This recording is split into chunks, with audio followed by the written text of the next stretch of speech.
What is going on at Spurs?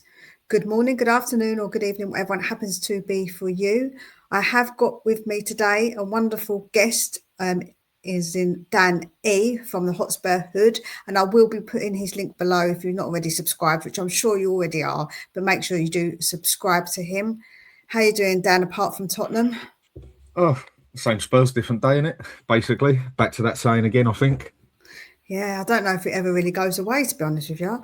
So, as of from today, when I'm recording, Thomas Frank is still within a job at Tottenham. If this will be the same in days to come, we don't know. But we're going to talk about a few things at Tottenham, our thoughts, our feelings, and yeah, just have a good bit of a chat. hmm So, the first question I'm going to ask: what is the issue at Spurs with Spurs right now, Dan? I think the problem is there isn't an answer, or there is an answer, but it's not one answer. I think the main problem is Enoch, the owners, and now that Levy's gone, I think people are realizing that it wasn't Levy that was the main problem. Big part of a problem, Yep, but it wasn't agreed. him that was the sole problem. I said this all Enoch along. is the problem. And it's come up to the transfer window. Do we look like we're doing anything different? It doesn't. No. Maybe we'll wait until the summer before we can see it properly. But that is still the major problem, Enoch. Until they're gone, nothing's going to change. The manager, yes, I think he's part of the problem as well because I think he still hasn't got it right yet. Still think in games that we have played with him, like in home games and everything, he's been too worried about not losing instead of winning. And the players are a bit of a problem as well at the moment as well. That's what I mean. I think it's a bigger overall problem. I don't think you can just focus on one thing at the moment. So obviously with the whole club as a general, Enoch is the issue. But the manager and the players, I think they're as much of a problem as each other at the minute. Yeah, no, I agree. And I always did say, to be fair, I've always said that Enoch were the main thing when a lot of people put a lot of stuff on Daniel Levy's head. And I can just see him at home right now with his white cat, with all his screens of the hidden cameras he's put around Tottenham, absolutely laughing his head off. Yeah, like Dr. Evil, innit? I can imagine him doing that right now because he's going to be like, I told you you're going to miss me when I wasn't there. But I feel like what we've gone from, Dan, is having somebody who was in complete control to having Mm-hmm. people that are in no No control. control. It's, gone from one I agree. extreme to the other. Like we've got someone who's a control freak to who the flipping hell is in control of this club at the moment because nobody actually know what the hell's going on and who's meant to be really in charge of what and what anyone's actually doing. So I think that's a big problem. You're right. I mean, I'm not saying I want Levy back, whatever else and that. And the thing I've always said is there's plenty of good things Levy did do for the club as a whole on the business side. On the football side, total failure. But we are what we are, like with the size of stadium, money, and everything else. You can put all that down to Levy. But on the football side, but at least when we had Levy there, you knew what to expect. You Yeah. knew that he was going to screw something up or try and screw someone over with a bit of money or go for that player instead of that player, this But and that. But at the do you moment, do you you don't know think what's coming or going. You don't know no? where it's going. But do you think that part of the reason that he tried to save money or the way that he was because that's what was told by Enoch, by Joe Lewis, because he's the one who holds the purse. So surely that they would have told him a remit, basically a budget or whatever, and then he had to sort of stick to that budget. I'm not trying to completely defend Levy, No, but no, I do feel like a lot of people don't really realise that he was the one in control of the money, Lewis. It was never Levy because he's not the one who had the money. no, I totally agree. It's another thing that I did say to a lot of people. Even though he is a big part of the problem and he screwed things up many a time, everything else and that, and was always he screwed the money deals up where he should have just given that 5 million extra or whatever else. But there was always someone who was above him. All right, he might have been the one in control of everything, and it now sounds like we're defending him and wanting him back. No, I don't. And I'm not defending him. I'm just saying how it is. There was the Don who sits above him, and that's Joe Lewis. So you look at it now, the way I've been looking at it and thinking, well, nothing's really changed at the minute. We're not going to know until next summer, really. was it actually Levy just doing his job of what he was given and doing a bad job of it at times? No two ways about it. But the money didn't come out of his back pocket or nothing else to buy players and that. That all comes off of Joe Lewis and ENIC as such. And yeah, he owns, 18, 20% of ENIC or whatever. Yeah, small amount. But the majority, there was always someone above him. So was he actually just dealing and doing a bad job with it a lot of the time with what he was given? We don't know. But at the moment you're looking at it and it's like what you said. Well, nothing's really changed and Levy's not here. So who do people start blaming now? Now I think that's where you've got to look at the problem is ENIC. And that was the main problem the whole time.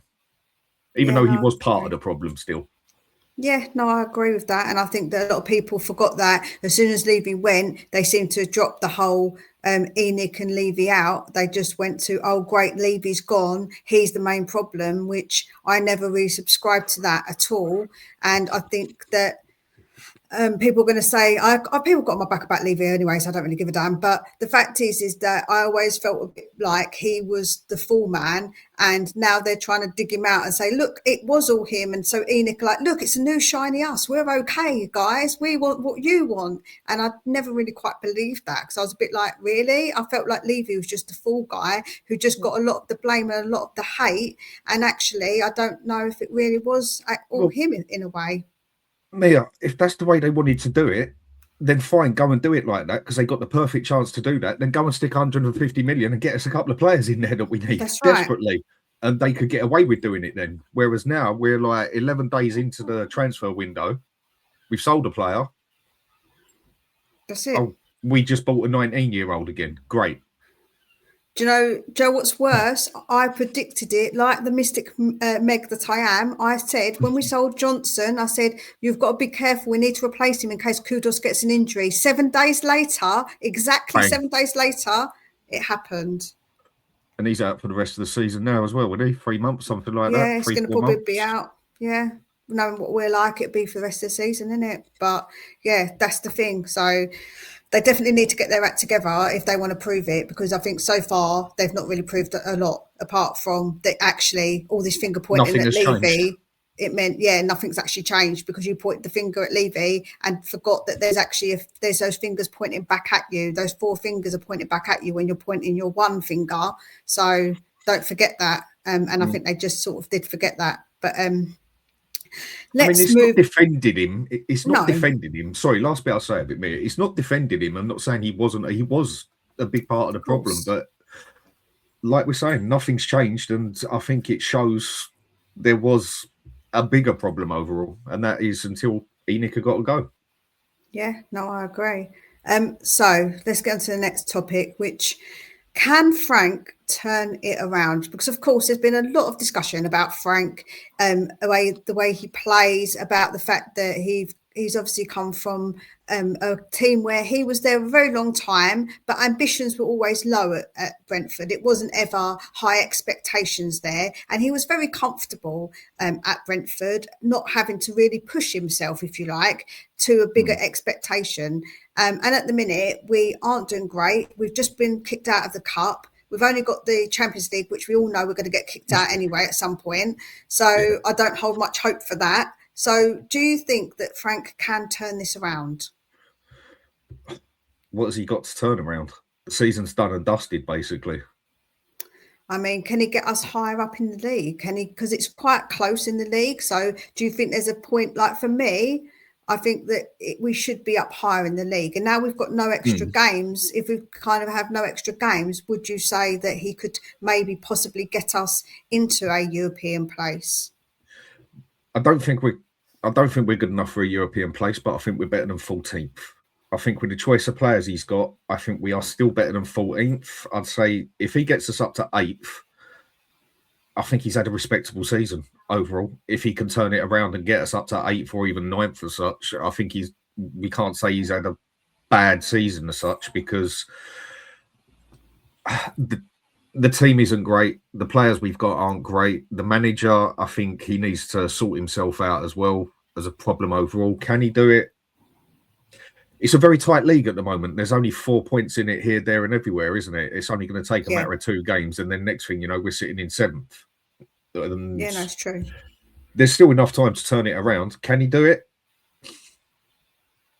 Possibly.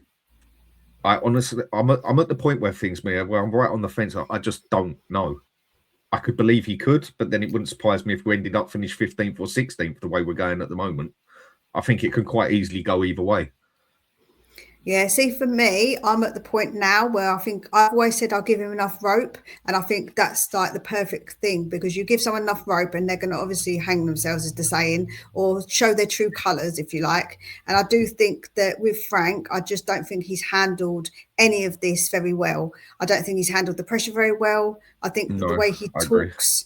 I don't think it gives me much positivity. I don't think the way he probably engages with the players, they've got much positivity or hope. I don't think they get clear instructions for him. I don't think they understand what he's trying to do on the pitch because we certainly can't. So I can't imagine that they understand what they're supposed to be doing on the pitch. There's not been any improvement in patterns of play. You can't see anything with what he's trying to do as a team. You can't say what we are as a team. And I think that is such a major concern. I think that if anything, I think that's a detriment to the team, even though the team aren't the most the bestest of players. I do think that they're not giving 100% because why would they when they've got this manager who they don't actually believe in? Now, I don't believe that's the right way to have the attitude of, but I can sort of see where we're losing hope. I don't want to watch games. Joe, I'm like, Joe, the, I don't know, Aladdin. No, when the genie, when he's got to cheer for Jafar, and he's like, yay, Jafar, Jafar. That's what I'm like when we watch football now. I'm like, oh, yay, Spurs, great, we've got a game. And I shouldn't be like that. I shouldn't be like that about my team. The thing is, the way I'm feeling at the moment is Frank, Spurs, whatever way you want me to put it, they've managed to do in 5 months what it took our previous manager 18 months to do with me. And that's at the point where I just really don't care. It's Well, literally got me to that point or whatever that we score a goal. I'm like, yes, great.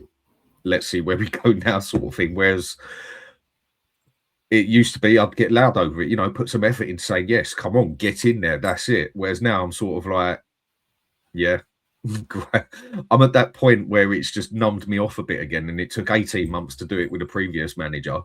This one, I think it's just taken less time to get me that way because it's just still carrying on basically from how I already felt before we won the cup, sort of thing, and before the season started. And I think quite a few people, supporters, are at that stage now already where it's just like the season's done and dusted, basically. Unless he does something extremely special and gets us up into the top 6 or something, which I don't see that happening. And Champions League, why even talk about it? We might get through to the next round, but we definitely ain't winning nothing, that's for sure. The season's pretty much done and dusted already, isn't it? I mean, yeah, whether we finish 9th or whether we finish 16th, what's the difference? It really isn't going to make, it's no real difference, is it? We're not going to get in Europe for it or out of Europe for it. It's pretty much done and dusted, is the way I see the season now. yeah. So if you don't think he can, if not, who can do it, do you think? I don't know. I think, again, it's at that point that I could understand why I would say sack him, but then there is that other side where I'm agreeing with what other people have been saying for a little while. Where do we go if we sack him? The way I think I'm looking at it now is we might as well just ride it until the start of next season, and if they're going to keep him, then keep him. But they're going to have to put money into it. If for us to improve at anything, we definitely need to get at least 2 players in this, even if they're on loan, but 2 good players that walk into that first team in this window. And then in the summer, there's players we got to sell and also buy players as well. I know this isn't going to be a 5-minute job. I totally understand that. But I do have the attitude now, sort of thing, of even if we do get rid of him, who is out there to get? So you might as well just ride it until the end of the season now. And I don't know, start again next season, basically. I mean, who do we go and get in and hold it for the meantime? And if we do go get someone else in, are they going to be able to get us top 5? I very much doubt it with the team we've got, unless we go and buy 3 or 4 players. And we're not going to do that in this transfer window. So I do think I'm just at that point where just you might as well keep him till the end of the season, make the decision then. Yeah, see, for me, I'm a bit more like, if you're in a toxic relationship, just to stay with somebody just for the sake of staying with somebody isn't right. And I think Fair that point. the uplift that we could possibly get from having somebody else there, and somebody else who maybe the players will feel a little bit differently towards, could give an uplift in how we play, Mm. because I think that's important, and maybe make the fans feel a bit better. Hold on, I've got to pause it. Yeah, it's just down to, if we get rid of him, there's another 12 million or however much we got to pay him to get rid of him, basically. Then who is out there to get at the moment that we could either hold, that would either give us a ride for 6 months, basically, or we look on as the next manager? I think the other problem we've got with whatever manager we take in is going to be the style of play. I mean, Glasner is a manager who was definitely higher on my list than Thomas Frank, even though Thomas Frank is one I said I'd quite happily take him because he can adapt, but it doesn't look like he can at the moment. It's like, who is out there for the getting at the moment? And plus, whatever manager we get, if they ain't playing out and out attack, you're going to have a lot of Spurs supporters who don't want that manager anyway because they feel Spurs should be playing a certain way, which I think is BS myself. But each to their own opinion at the end of the day. Who is out there for the getting at the moment? That's why I agree with what you're saying about, if it's toxic and you can see it, quit it while you can. And but who else is out there? Do we get someone for 6 months, or is there someone else that we'd have to go and then spend another 12 million on a contract for them or whatever? I think we're in a right mess of a situation at the moment. That's why I'm saying just ride it until the end of the season, basically. Yeah, no, I do get you, and it is a complete mess, and I completely understand where you're coming from, and it's such a messy situation. I just wonder if getting that, like the thing that's like one of the things that are a bit toxic and making it toxic out, could then, like I say, bring in a bit of an uplift. And if the Mm-hmm. fans see something more, then it's going to be more positive with the fans and the players. So that will stop those arguments. It's just such a mess because everybody's sort of arguing with each other, right? The fans are arguing with the players. Thomas Frank's coming out against the fans. He's obviously not very good with all of the players because they're just walking past him and disrespecting him. Very And true. so it's just, yeah, it seems just like a mishmash of such a mess. And if he is a problem, I feel like that keeping him in there, I don't know by the summer how much more toxic it can really get, but I think that it can do, and I don't think that's good because we're not a fan base to really get unsettled quickly. Like, we're quite a tolerant fan Um, base. Well, I think we are fairly tolerant because with managers and stuff, but we booed him now. I think it's like 3 times in a row he's been booed. And I've never known that with a manager to be booed so much. Like, I just, do you know what? No, me, I see that a bit different. I think we're quite a unsteady fan base who can switch pretty quickly, if anything. And I think that comes down to the fact that we're basically, over the past 3 years, bar winning that cup, obviously, we've just seen crap at Spurs, basically. It's got to that point, like what I said earlier, it's only taken me 5 months to get to the point now where I'm just like, I don't care. Whereas it took 18 months to get me to that point previously, as such. And I think we are one of the most frustrated fan bases out there now. And yeah, that doesn't help the situation. One main thing I think he did that's done himself no favors at all. Whether people agree with booing players or booing the manager or whatever else, or booing at halftime or during the game or whatever, each to their own. I don't think it's right that you boo a certain player during the game, but I'm one who's, if they've had a bad game, boo them off the bloody pitch. They want you to clap for them left, right, and centre when they do well. But the way he turned around and then switched on a few of the fans for doing it and had a go at them, I don't think he was no in position to do that, and he's done himself no favors, especially when you've just started the job within the 3 months, 4 months. You're not doing too well at the club, and then you pick on a certain part of the fan base because they're booing. That's going to turn them against him even more. I don't think he's done himself no favors when he come out with that. Basically, when he had a yeah. dig at the fans who booed, I don't think that's helped him at all. No, so he hasn't exactly endeared himself to the fans, has he? Let's be honest. No, So I think that doesn't I help, agree. and the way that he's played football, and also the things that he said. Dan, he's come out and said, "Oh, we're going to lose games. We're going to win a few games and lose a lot of games." Who says that? the fact that he keeps saying, "Oh well, you finished 17th last season." Yeah, we know that, mate. We're not a Champions League team. Well, hold on a second. I know we're not exactly the best, but what does that say to your team that you're saying, well, actually, boys, you're in it, but you shouldn't really be in it? That's not giving no confidence to the players. Like, I just think those things that he says are just a bit misplaced. Like, he doesn't really think through the way he says things. He can get it across in a better way if he just thought about it a little bit more, but he don't, and he just says stuff that comes out, and I just think it just doesn't make him sound very good. I think a lot of things he said is realistic, and he has been realistic with it. But and people also complained about Ange being almost too positive as such at times. If he would just turn it round in more of a way, instead of even mentioning the words lose, but I understand last season was not a good season for Spurs in the league. We're intending and going to try and do better this year. That's right. Then he doesn't have to say win. He doesn't have to say lose. He's just putting we're intending to do better. The fact that he mentions the word lose, this and that, for some people, they don't like hearing that. What he has said, it is realistic what he has said, but you would sort of think maybe that's not quite the way to put it over to the fan base. Yeah, that was my point. I totally get your point. You could put it in a different way, right? You can say certain things in a certain way. And if somebody comes to you and says something a bit more realistically and a bit more in a way where it kind of makes you go, oh, really? Like, that's not very nice. Or if someone says the same thing in a different way, you're going to hear them out more, aren't you? You're going to give them a bit more time because you're going to be a bit like, okay, we get it. We understand. But, I think it's just the way he's come across, man. He's not come across very well. Like, no, with a lot of people, with a lot of people, they haven't liked the way he has come across. Other people have said it's realistic, so you want someone who's realistic and that. So, but the way he has come across has upset quite a few people.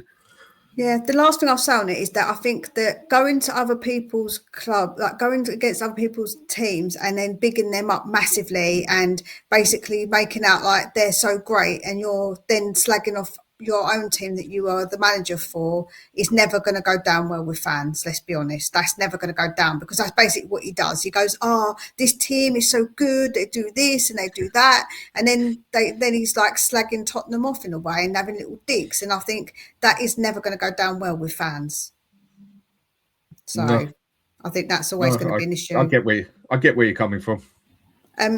The next thing I want to discuss is expectation versus reality, because I think a lot of people say that Tottenham fans, we assume that we should be this big top six side. People say we're a massive club. Me, I say we're a reasonably big club. I wouldn't say we're a massive club. And where I expect us to be and what I expect us to do is, I would probably say, yeah, we need to start obviously wanting to be regular in a Champions League, but we're not going to always be. So in Europe, I believe that we should always aim to try and finish up higher in the table and be in Europe. Cool. But what I expect us to actually do is to be going further in all cup competitions, because their reality in what you can win more realistically, because cups, I don't believe we're anywhere near winning the Premier League. So to finish in the Champions League spots, it puts you under a lot of pressure. You want to play all the big boys in the big games, but really we went once into a final with Poch. But apart from that, we've never done that. So I just don't think it's realistic to expect that every season in, season out. So my expectations for this season would be between 9th and 7th, I think I said, and to go further in the cups. Now, we haven't done that so far because we've gone over the domestic cups we've gone out of, and I soon believe we'll be out the Champions League, and we're currently 14th. So do you think that people's expectations versus reality is skewed, or do you think that someone like me who has those expectations are reasonable? This is where I have this sort of debate with a few people. For me, the way I always said it, Spurs have never been a big club, football-wise. And then Ian put it to me in a different way, where we have a disagreement on this all the time. And he put it across the right way for me. Spurs are a big club, a big football club, but we're not an elite club. I think, and that was how he put the words across to me, and I think that is the perfect way to put it.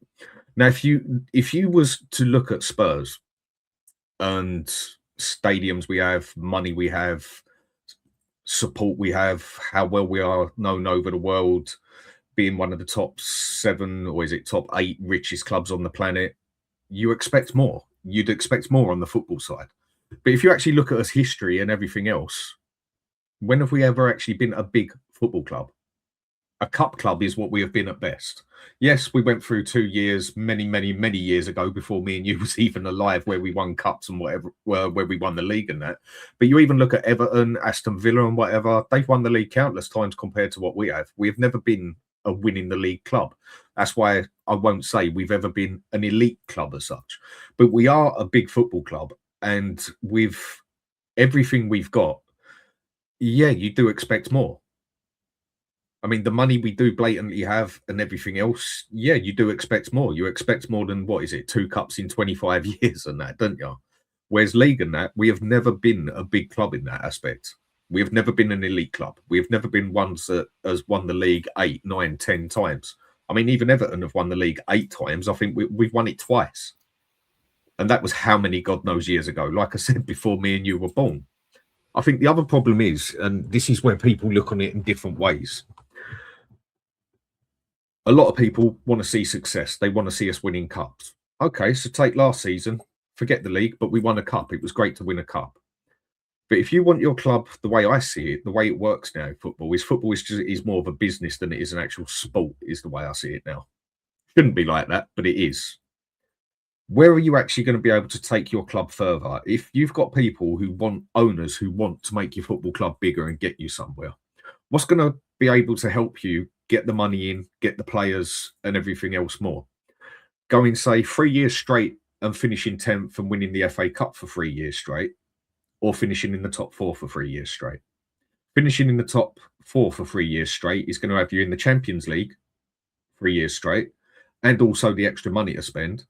Are big players, even if the right money is offered, where would they rather go? Would they rather go to the club that has finished 10th for 3 years but won the FA Cup 3 years on the trot, or the club that's finished in the top 4 for the past 3 years?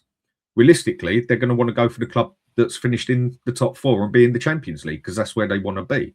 So, yeah, we want to see cups and everything. But if you want to get the money together, start buying the bigger players, getting the bigger players to then take yourself to the next stage where you can fight for the top 4 and win a cup at the same time, it depends what way you want to get it done. It all depends on how people see it, basically. And with the players we've got and everything else, and especially the amount, we're not big enough to fight for a place in the top 4 and looking at winning cups and everything else at the same time. So it's a sort of, where do you want to go?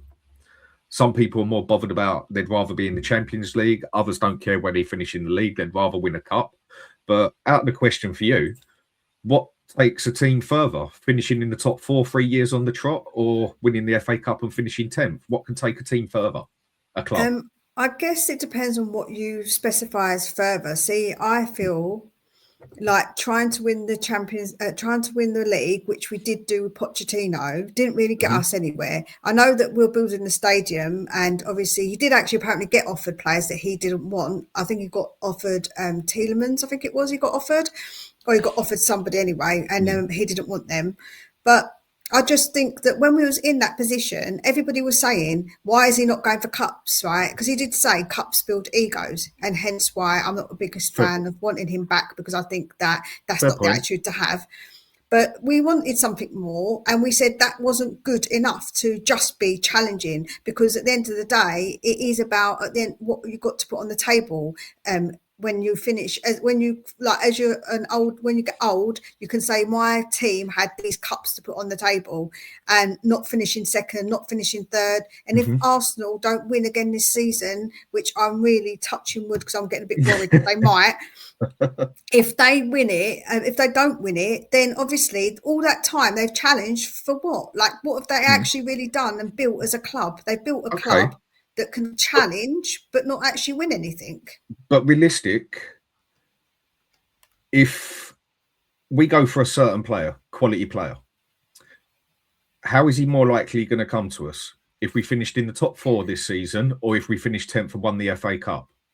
They're I more think likely to come to you if you finish in the top 4 because they want to play Champions League. I think it depends though, because I feel like there's a hierarchy regardless. So if a Mm. player wants to go to us, and so if we want a player and we say come to us, and then Chelsea come along, or Arsenal, Man United, Man City, Oh, they're Liverpool, always going to outdo obviously us. they're going to have it. If it's Everton and us, I think regardless they would come to us, because I think there's still a hierarchy, and I don't know if it really matters any really, because I think that there is still a hierarchy in the footballing world. And Aston Mm. Villa, for instance, if people want to go Aston Villa, they're a good team at the moment, but will they want to go and live in Birmingham, or do they want to come and live in London? Joe, like London, there's more factors than just, I think, the yeah. cup and what you're trying to aim for, than that gives players a drive to come to a club. I think that Mm. there's lots of different factors, and I think there's a hierarchy, and there's those factors as well. Because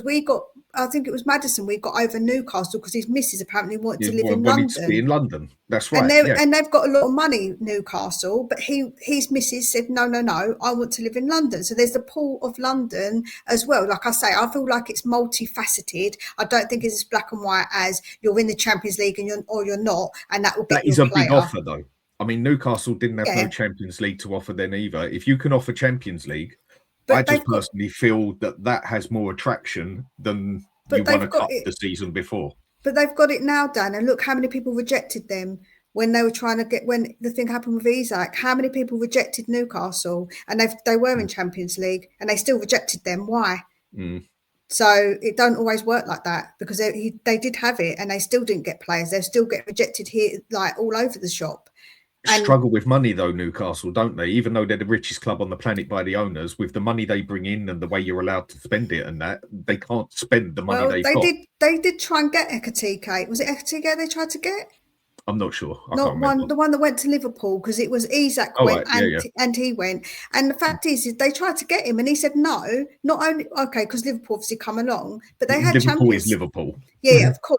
But still, they still got rejected by loads of other players, and they obviously had the money to spend. But because they had the Isak money coming, and they Mm. knew that, so they still had money to spend, and people still said no. So it doesn't I always see where work you're coming like that. from. It's not always as black and white as that, is what I feel. So I don't think it is a case of one or other. I think that if you've got a plan, if you offer a player a good plan and what they are going to be part of as a team and what we're going to plan to do, I think that's obviously something that players look towards and go, right, what are your ambitions? Yes, of course, but I do think there is other factors as well to it. No, it obviously goes a lot deeper than that. Yeah.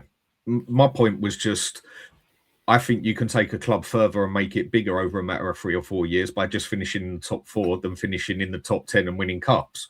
But you're right on what you're saying. There's always more to it than that. But with what you said, okay, the plan. What is Spurs' plan at the moment? I don't think anybody knows. I don't know. That's the Don't other thing we can't exactly offer at the moment. What has Spurs got to offer as a plan at the minute? Unless there is something going on behind that obviously we don't know about.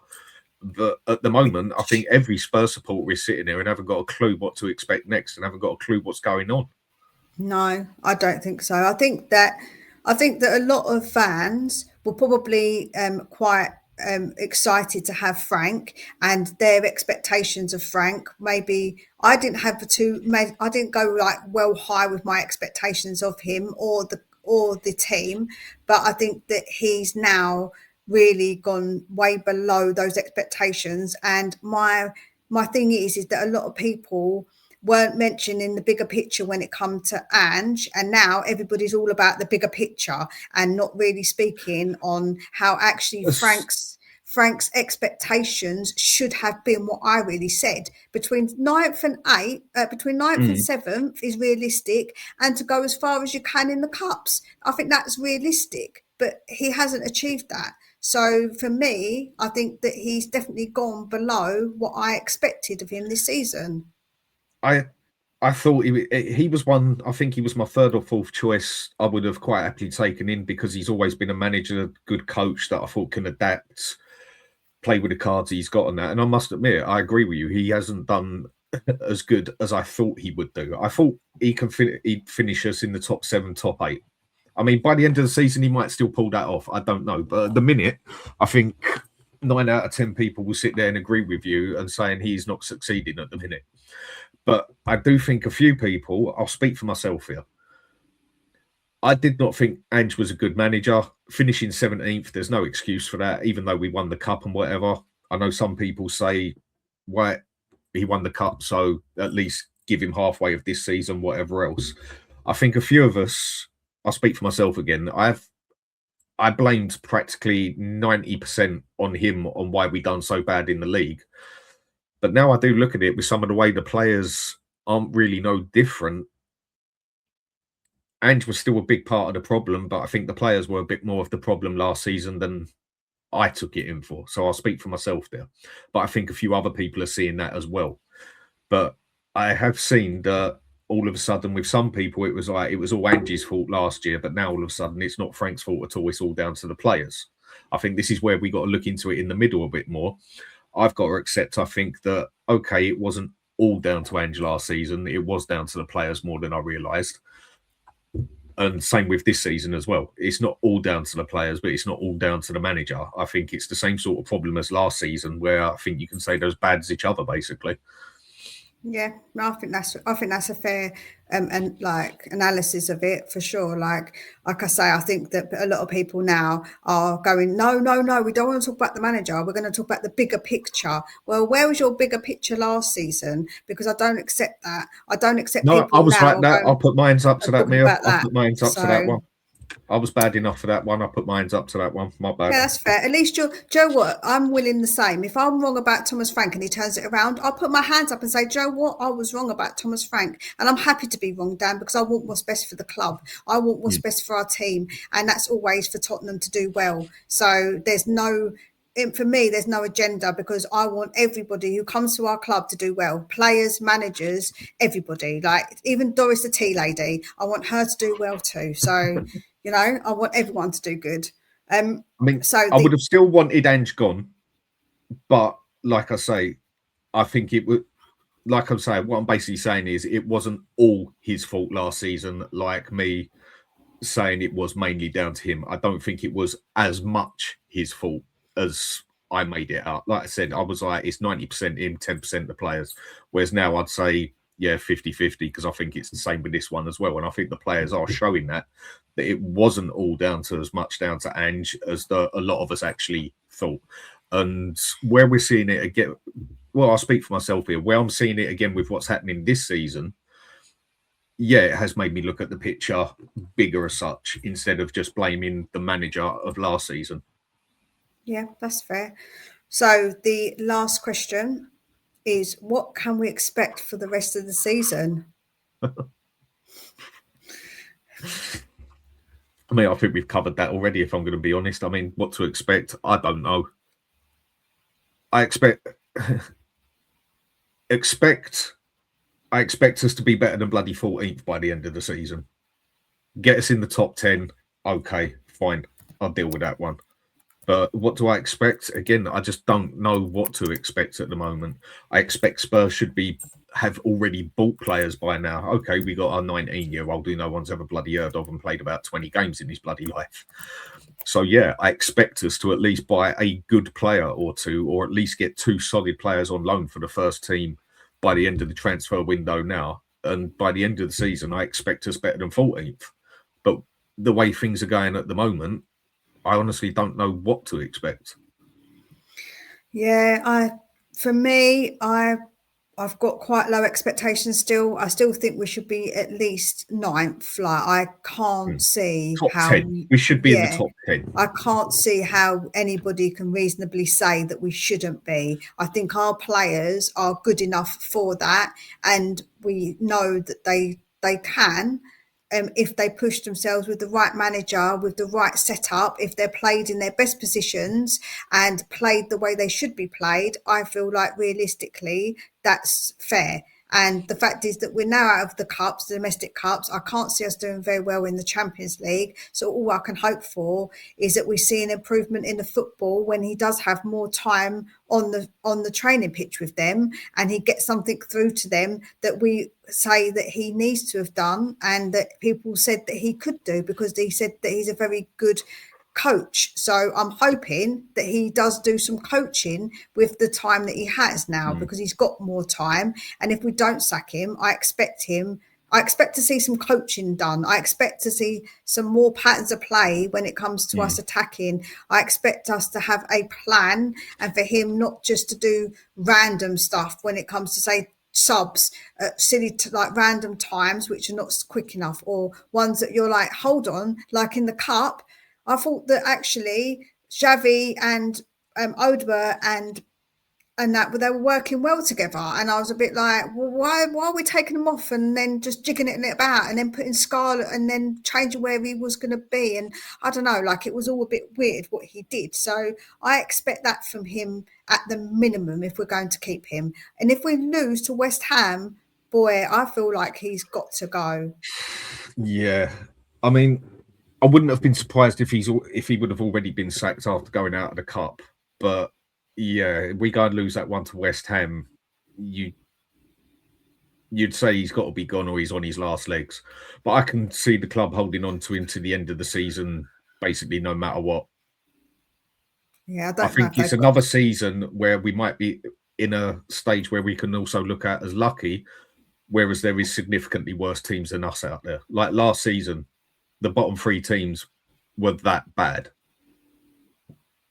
Yeah, no, agreed. And I reckon that is one thing that definitely saved us last season.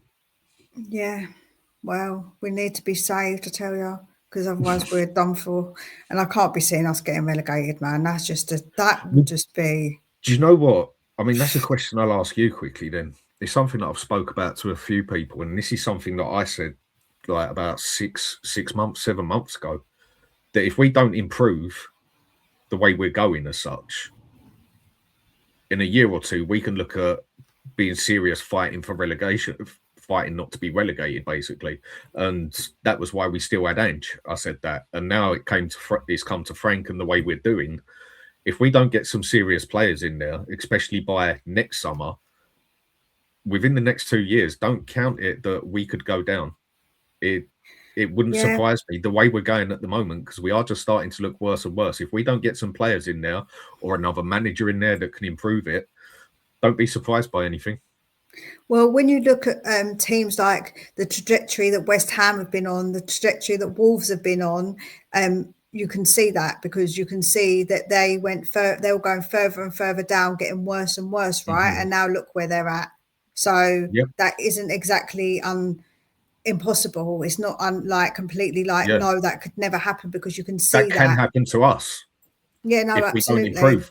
Exactly. No, I agree. Because when you think Wolves are actually a relatively new team into the Premier League, like they've not been here a really long time, and they came in and they were pretty good with Nuno. They were quite a strong, big team, and now look at them. They were stable. They were stable, and they were stable for a while, but then they got rid of their managers. They've been swapping managers out, losing players like left, right, and centre. And now look what's happened. And West Ham are the same. They keep swapping their managers. They obviously got rid of the manager that won them a cup. And then they've obviously gone a bit downhill with the managers. They keep swapping. They've had managers that have just not done very well. And yeah, they've gone the same. So it's not something that's impossible for it to happen. Exactly. I mean, this season, no. But if we do not buy a player, if we do not get some proper players in there or change the manager, which we might have to do, whatever else, over the next season or two, I can see us just going lower and lower and lower, basically. I'll make a suggestion. If they're watching up at the board, what we need to do is switch it off and turn it back on again. That's what we need to do. Switch the whole club off, turn it all back on again, yeah? And just Reboot reboot it, delete all the cash, get rid of all the players that that are no good, the manager, the whatever that's no good, get everybody out, clear it all out, clear the decks, and then switch it back on again and restart. I'd rather do that and get loads of players in and just start again. It's not a 5-minute job though, is it? It's going to take time. But in that aspect, and I do understand that, but in that, you still, I don't think anybody said we were like they expected us to be 14th by now or 14th by the end of the season. Most people that I spoke to, it was between, let's say, 7th and 9th, so call it 8th, I think is what a majority of people was expecting by the end of the season. But if we keep doing what we're doing as a club in the next season or two, I don't look forward to it. No, me neither. Well, we'll end the chat positively there. Tell everybody about your channel and where they can find you, Dan. Just on the Hotspur Hoods. I'm very erratic with the shows I do, come and go sort of thing. I'll do 3 in a week and then won't do nothing for a week or whatever. It'll just depend, spur of the moment, really. Pardon the phrase. Yeah. Well, go and please subscribe if you haven't done so already, because it is really good over with Dan. You always have good conversations, and also he always lets lots of different people come on with different views, which I really like. I really appreciate when people let everybody come on, because some people limit about who they have and they only want to have an echo chamber, which I actually think it's good to listen to people you disagree with more than people you agree with, because I think that's how you learn in life, to understand other people's point of view. Because if you're just listening to everybody you agree with, you're never really going to learn anything. All you're going to do is nod along. So I think it's really good to listen to other people that you don't agree with. No, fair point, and thanks for having me on. Much appreciated. No worries. So everybody, take very good care of yourselves, and we'll speak again real soon.